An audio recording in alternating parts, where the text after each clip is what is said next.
آواز نہیں آ رہی ہے. السلام علیکم وقاص صاحب، کیا حال چال ہے بھائی؟ وعلیکم السلام. آپ سنائیں کیسے ہیں؟ اللہ تعالیٰ کا بڑا احسان ہے صاحب. Thank you. بولیں کیا حکم ہے بھائی؟ جی میں بات کر سکتا ہوں اب؟ کہاں سے کال فرمایا آپ نے؟ میں پاکستان سے ہوں. پاکستان کس شہر سے، کس علاقے سے، کیا نام ہے؟ ہارون آباد، محمد وقاص نام ہے میرا. ٹھیک ہے سر، بات کریں جی. کام کیا، مولوی ہیں یا غیر مولوی؟ میں حافظ قرآن ہوں اور ویسے کام کرتا ہوں، ملازمت کرتا ہوں کہیں پہ. اوکے جناب حافظ صاحب، حکم کریں، کیا حکم ہے بھائی؟ اچھا، پہلی بات تو یہ ہے کہ ہمارے یہاں پہ نا اہل تشیع جتنے بھی ہیں رافضی، تو ان میں حافظ قرآن ہوتے ہیں یا نہیں ہوتے؟ کیا میں آپ سے سوال کرتا ہوں، کیا آپ حافظ قرآن ہیں؟ نہیں میں حافظ نہیں، قرآن کو رٹا نہیں لگایا میں نے. رٹا تو نہیں لگایا لیکن حافظ قرآن ہیں. بھائی رٹا جب نہیں لگا، رٹا اسی حفظ کو بھی بولتا ہے نا. میں نے بولا ایک دفعہ حافظ نہیں ہوں، دوسرے دفعہ بولا رٹا نہیں لگایا، اب تیسری دفعہ کیا کروں؟ رٹا اور حفظ ایک ہی ہوتا ہے بھائی. دیکھیں آپ مثال کے طور پر آپ دیکھیں ہم آپ کے ساتھ کیسے جڑیں گے آپ جب ہماری اس بات کا صحیح جواب ہی نہیں دیں گے. دیکھیں بھائی آپ نے پوچھا آپ حافظ قرآن ہے، میں نے کہا میں حافظ نہیں ہوں. پھر میں نے آپ کو سمجھیے، میں نے کہا میں نے قرآن کا رٹا نہیں لگایا، پھر میں نے کہا رٹا اور حفظ ایک ہی ہوتا ہے. اب کہتے ہیں کہ آپ مجھے میری جواب نہیں دے رہے. حافظ صاحب بھائی کوئی علمی گفتگو ہے، کوئی شیعہ مذہب پہ اعتراض ہے، یا کوئی عائشہ کا دفاع کر سکتے ہو، ابو بکر عمر کا دفاع کر سکتے ہو، کچھ بولو. یہ پہلی بات تو یہ ہے کہ آپ کی ہماری فقہ میں بڑا فرق ہے. ٹھیک ہے، میں صرف اتنا پتہ کرنا چاہ رہا تھا کہ آپ حافظ قرآن ہیں یا نہیں ہیں، یا اہل تشیع میں کوئی حافظ قرآن ہوتا ہے؟ اگر ہے کوئی تو وہ میرے سامنے لے کے آئے. آپ یوٹیوب میں سرچ کریں شیعہ حافظ قرآن، 5 سال کے بچے، 3 سال کے بچے، 4 سال کے بچے، میری بڑے بات چھوٹے، سنیں بہت زیادہ بہت زیادہ. اوکے بھائی میری بات سنیں، دیکھیں آپ میری بات ہی نہیں سن رہے. آپ نے سوال کیا کہ شیعہ میں حافظ قرآن ہوتے ہیں یا نہیں ہوتے ہیں، میں نے آپ کے سوال کا جواب دیا، کہتے ہیں میری نہیں سن رہے. تو آپ نے کیا جواب دیا؟ بھائی ٹھیک ہے، تھینک یو سر، اللہ آپ کو جزائے خیر. ری پلے کر دیں، سمجھ آ جائے گی. ری پلے کر دو بھائی، اس کو سمجھ ہی نہیں ہے میں نے کیا جواب دیا. السلام علیکم جناب، کیا حال چال ہے بھائی؟ اللہ کا کرم ہے، ٹھیک ہے. اللہ تعالیٰ کا احسان ہے. کہاں سے کال کیا فاروق صاحب؟ میں نے ڈیرہ غازی خان پاکستان سے کال کیا ہے. اچھی بات ہے، کیا حکم ہے بھائی؟ اللہ یاری صاحب، میرا ایک مختصر سا سوال ہے، 2 چھوٹے چھوٹے سوال ہیں. ایک یہ ہے کہ ہمارے علاقے میں جو شیعوں کا جھنڈا ملتا ہے وہ 3 کونے والا ہے، اس 3 کونے والے جھنڈے کی تاریخ کیا ہے؟ اور دوسرا سوال یہ وہ مجھے نہیں معلوم بھائی. رسول صلی اللہ علیہ وسلم کے زمانے میں جھنڈے کے وہ مستطیل ہوتے تھے یا مثلث ہوتے تھے، مجھے اس کا ابھی علم نہیں ہے. ٹھیک ہے نا. دوسرا سوال چلیں یہ اس کی تاریخ تو یہ ہے کہ وہ جو زانیہ اور طوائفہ عورتیں ہوا کرتی تھی وہ لگاتی تھی، تو ادھر آپ کے شیعہ حضرات جو ہمارے پاکستان میں جھنڈے لگاتے ہیں. بکواس نہیں کرو.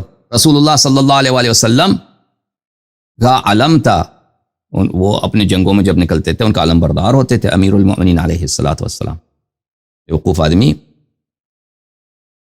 آدمی اس طرح نہیں ہے. پیغمبر صلی اللہ علیہ وسلم کا علم تھا اور اسلام کا علم ہے.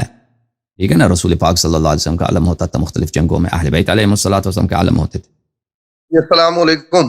وعلیکم السلام. خیریت سے ہیں بھائی؟ ٹھیک ہیں آپ؟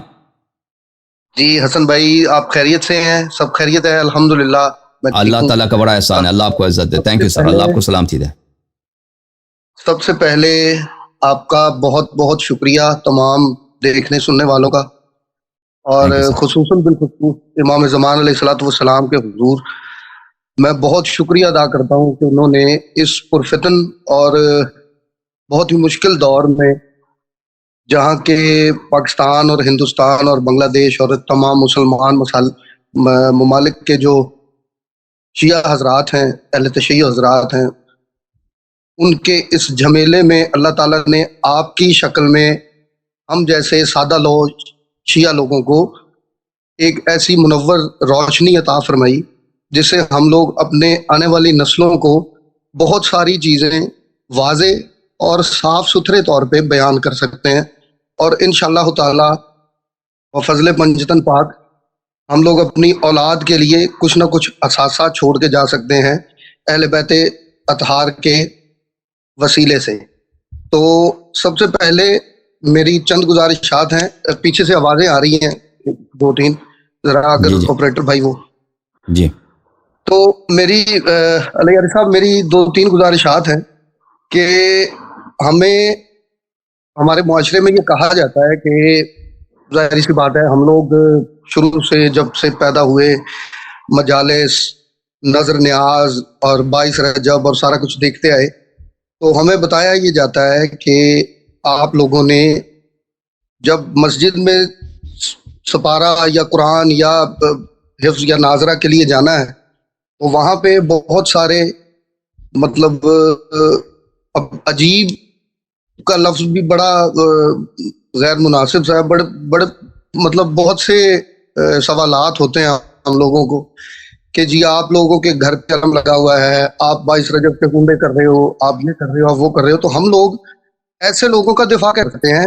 اور دوسرے میری گزارش یہ تھی کہ ہم لوگ جب عزاداری میں یا مجلس میں یا گھر پہ نظر و نیاز میں جب ہم زیارت پڑھتے ہیں تو ہم ایک داہنے ہاتھ کی انگلی جو ہے اس کا اشارہ کرتے ہیں. اب ہم لوگوں کو پتہ ہے، لیکن جب ہم لوگ اس چیز کو آگے بتائیں گے تو وہ کس طرح سے بتائیں گے کہ ہم لوگ جیسے السلام علی الحسین والا علی ابن الحسین والا اولاد الحسین مطلب اس طرح زیارات پڑھتے ہیں، تو وہ کس طرح سے ہم ان کو بتائیں کہ اس کا مقصد یہ ہے یا اس کا منبع یہ ہے، یہ اس کی تاریخ یہ ہے.